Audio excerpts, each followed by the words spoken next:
Eu gosto das duas coisas. Eu sempre preferi dirigir, escrever mais do que dirigir. Sempre gostei mais de escrever. Mas de uns tempos para cá eu tenho tido mais prazer assim, no set, na direção, e principalmente na relação com o elenco, com a equipe.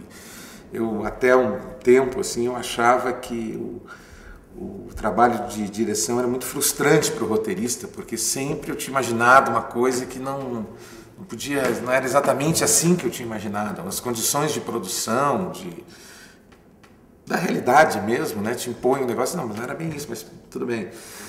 Mas eu, aos poucos, comecei a perceber que também acontece o inverso, né? Às vezes tu imagina uma coisa e ela pode ser melhor, pode ser muito melhorada nos ensaios, na filmagem, na decupagem, no trabalho com a equipe. Tem ideias novas que tu não tinha, então não tem como ter numa sala escrevendo, né? Eu estou sentado na minha sala escrevendo e é uma coisa. Depois eu chego na locação, tem uma cachoeira na locação.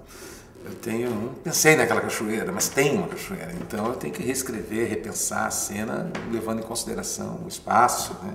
Ou o elenco. Às vezes o elenco, no ensaio, sugere uma coisa, faz uma coisa que diz, bom, mas isso aqui levaria para um outro caminho, então tem que repensar, né? As duas coisas são interessantes. E como é isso dos atores, do elenco, assim? Você prepara os atores, como é pensar num personagem e relacionar esse personagem com o ator? Você faz isso no começo, tipo, durante o roteiro, ou isso é uma coisa definida depois? Como é? Todas as hipóteses acontecem, assim, algumas tu começa a escrever o roteiro já sabendo quem são os atores, ou parte deles sabe alguns, mas não sabe outros, né? Às vezes tu não tem a menor ideia, às vezes tu pensa num e troca, porque por qualquer motivo. Então todas as hipóteses acontecem, assim. Eu, sempre que eu posso saber quem é o ator antes, é bom, porque é muito bom escrever pensando que é esse ator que vai dizer aquela fala. Tu já escreve pensando no ator, né? Então eu procuro descobrir os atores ou definir os atores o mais cedo possível dentro do projeto, mas às vezes isso não é possível, né? Pode dar algum exemplo? Por exemplo, O Homem Copiava. O Homem Copiava foi um roteiro que eu escrevi o personagem do Cardoso para o Pedro Cardoso, o personagem da Silvia para a Leandra e o personagem da Marinês para a Luana. Já estava escrevendo, já sabendo que seriam eles os personagens, ou imaginando que poderiam ser eles os personagens do filme. Não conhecia o Lázaro ainda, que recém tinha feito o Madame Satã, que é o filme que ele já tinha filmado, mas o filme não tinha sido montado ainda. Então eu nunca tinha visto o Lázaro, só num teste, eu conheci ele num teste. Já tinha feito a máquina, peça e muitas coisas na Bahia, mas eu não conhecia ele. Então o personagem principal eu não sabia quem seria, né? Outros, houve uma vez Dois Verões, o personagem do Juca foi meio escrito para o Pedro, que é o meu filho, porque o projeto nasceu meio de uma conversa com ele, uma tentativa de achar um texto para fazer no teatro, e eu acabei escrevendo o personagem do Juca para o Pedro. Enfim, na televisão muitas vezes, né? Séries, enfim, tu escreve para os personagens, para aqueles atores, né? Eu queria que você falasse também um pouco da Casa de Cinema de Porto Alegre. Como surgiu essa ideia de um grupo de cineastas e o que ela se transformou hoje, na referência do cinema gaúcho? A Casa de Cinema ela surgiu em 88, na reunião de 13 realizadores. Eram 13 pessoas que moravam em Porto Alegre, tinham suas pequenas produtoras e queriam ficar lá fazendo cinema. E aí a gente resolveu, vamos reunir essas forças num lugar só, num único lugar, para ter um endereço, um telefone. Então. E criamos a Casa de Cinema, que inicialmente eram 4 produtoras. Algumas, quer dizer, hoje somos 6 sócios, é uma produtora única, somos 6 sócios, outras pessoas saíram, enfim, abriram suas próprias produtoras, por vários motivos, e somos 6. E a gente tem, desde então, a ideia era criar um espaço em Porto Alegre para poder trabalhar, fazer cinema e televisão lá, né? Ficar morando lá.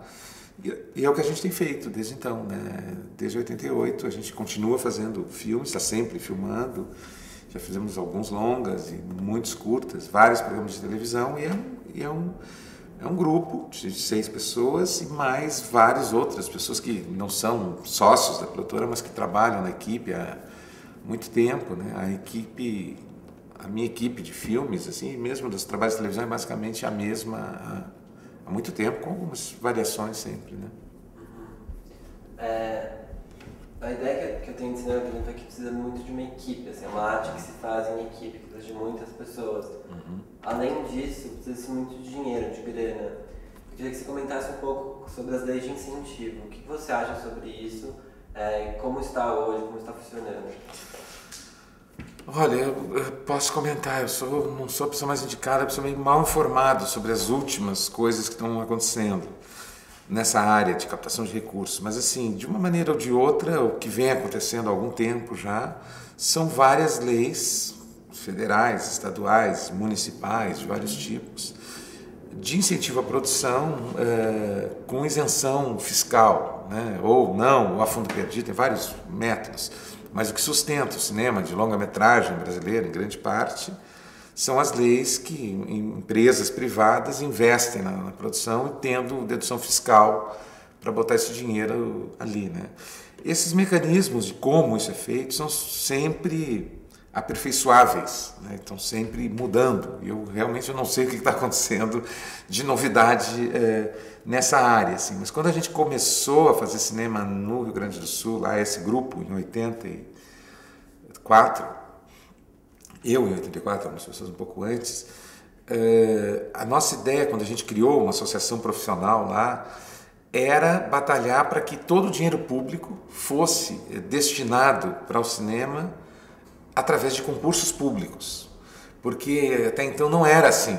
Tinha contatos diretos, para filme, bom, o pessoal se conhecia, esse projeto é importante, com critérios não muito claros, né? E a gente sempre brigou para que, enfim, a gente era lá do Rio Grande do Sul, mas a gente queria participar disso também, em Minas, Bahia. E desde lá, desde essa época, tem sido assim, né? Todas essas verbas públicas de apoio à produção são destinadas através de concursos públicos, com júris, editais. E os critérios vão mudando cada vez, então tem que ser sempre aperfeiçoados, mas eu acho que a lógica é mais ou menos essa, né? A outra coisa é que, assim, tem muita dificuldade para criar um filme, para fazer um filme, mas tem mais dificuldade ainda para distribuí-lo. Queria que você comentasse isso, como está a distribuição nacional hoje. A gente está, acho que, num momento de mudança, de muita mudança, assim, nas mídias, né? Essa história da confluência digital, de tudo, né? Da TV, da internet, o cinema no DVD, na internet, as salas digitais. Então tem muitas modificações, sempre tem nessa área, né? Modificações técnicas que acabam interferindo no sistema todo, inclusive na parte de criação e na parte artística, né? O cinema, acho que assim, não pode ser pensado mais, ninguém pensa nisso mais, ou pouca gente pensa, em só uma sala de cinema, né? Tu não pode pensar no filme assim, ele só vai ser exibido no cinema, ele vai ser exibido na televisão, DVD, as pessoas vão baixar ele na internet, ele vai ser, enfim, visto no celular. Então, tu tem que criar pensando nessa diversidade de mídias, né? Hoje no Brasil a gente tem 2.300, talvez um pouquinho mais, salas. Elas são tomadas em grande parte por grandes lançamentos, né, de filmes de muitas cópias, e sobra não muitas salas para muitos filmes, né? O Brasil está produzindo, acho que uma média de 80 filmes por ano, né? É muito filme para conseguir sala e para ter público e tal. Os filmes têm que buscar o seu público, seja na sala, seja na internet, seja em DVD, seja passando no cinema, na TV depois. Porque às vezes a gente pensa assim, fiz o filme, ele foi pouco visto, não teve... Talvez ele tenha um público X nas salas, mas depois ele pode ter um público muito grande na televisão, pode ter uma durabilidade através do DVD. Então isso tem que ser pensado assim, nesse momento de transformação mesmo.